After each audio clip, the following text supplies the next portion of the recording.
Many of you I've met, some of you I haven't. I could tell you a whole bunch about myself today, but I'll tell you just a few things. I could tell you, of course, about how I grew up on a farm, how my dad and my family before him farmed those farms for over 100 years.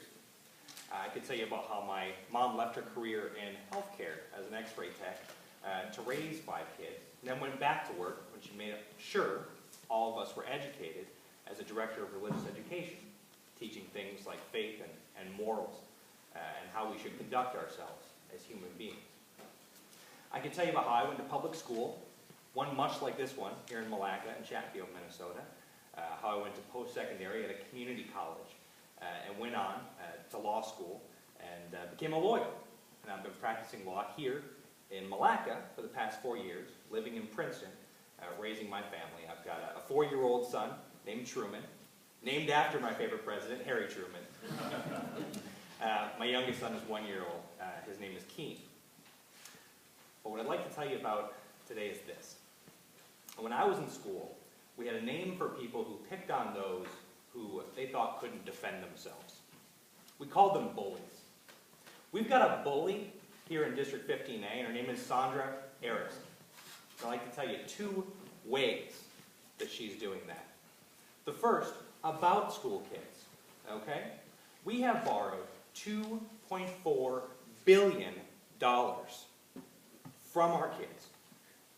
Now, these are people who can't vote. They can't speak for themselves. They can't even come to this convention today and say, hey, I would like funding for my teachers and my education so that I can have the skills I need to compete in a 21st century economy. We need to speak for them.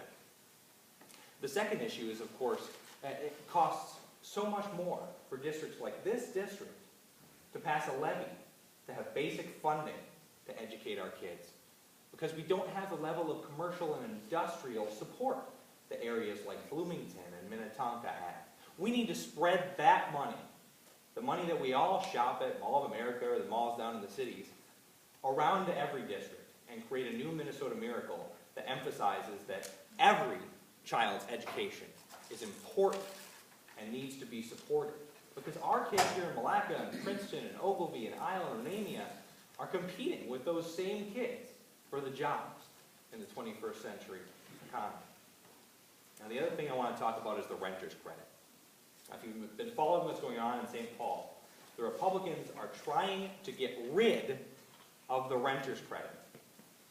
And now what they want to do with that is give a tax break to business property taxes. That's a 1-to-1 shift. Now let me just make clear what the renter's credit is. It's a property tax credit because renters pay some of the property taxes through their rent. You only get it if you make less than $55,000 a year. Now that money would just get shifted. And we're talking about wealth redistribution. Robbed from the poor to give to the rich. That's what's been going on in Minnesota for the past 20 years. 20 years ago, the lowest 10% of Minnesotans paid about 16% of their total tax burden, 16%.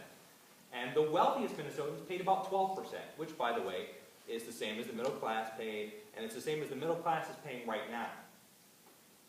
Now, the lowest 10% pay 32.5%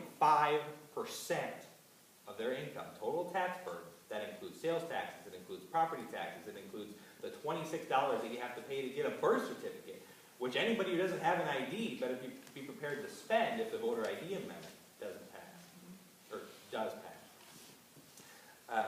It includes all of those fees that the Republicans have tacked on instead of increasing the income tax. And because of that, the top 10% of Minnesotans are paying only 10%, 2% less than they did 20 years ago. So over the past 20 years, we've robbed from the poor to give to the rich. And you'd think that the Republicans would think, hey, we've got a good thing going here, let's just keep things status quo the way they are. But they're not done. Part of this bill was to phase out all business property taxes over the next 10 years. Now, they're not paying for that. Now, Republicans like to talk about sitting around a kitchen table and working out a budget, right? This idea is like if a family sat around their kitchen table and took a look at their budget and said, we can't pay our bills, I think the solution is to quit one of our jobs. It doesn't make common sense. And if we communicate to folks in that way, that we can't just let businesses not pay property taxes and then get rid of things like the renter's credit, which benefit people like seniors and students and single parents, people who are trying to get up on their feet and join the middle class. We just can't do that. And that's part of the war on middle class that's been going on for the past 20 years. Now, we can't do this alone. But I want you to know that you, citizens, are mighty. The war that's been going on wasn't one that we started. It was started by people like Grover Norquist. It was started by organizations like ALEC, the American Legislative Exchange Council, which has been writing bills for all of the state Republican legislators around here. Started by mega corporations like Walmart. But we are the ones that need to finish it. And the time is now. So I need your help. Thank you for your nomination.